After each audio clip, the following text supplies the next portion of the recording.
June 20, 2023 was the moment I had my first bleed during my failed pregnancy. This was also the time that an angel was born in this world and was found somewhere in paradise.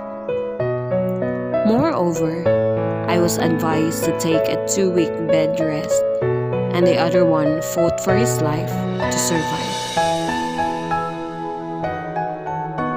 3 individuals, we and Palanga, had experienced the different storms in life but had found each other's arms to give hope and light in their lives.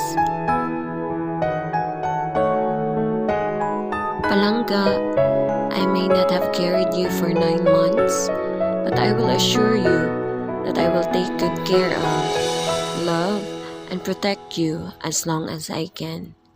I always thank God for your life.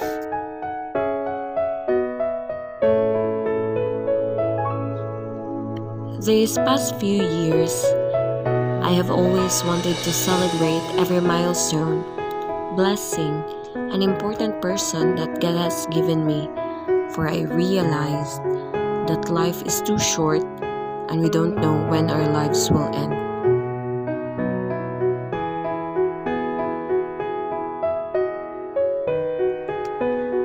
Thank you for letting us experience what parenthood means.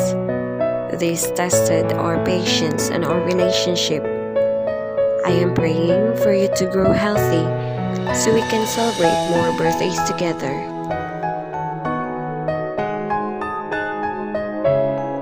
I know you won't remember this, but I will let you see these videos and photos of us in the future to remind you that you are a blessing in someone's life and loved by your chosen family.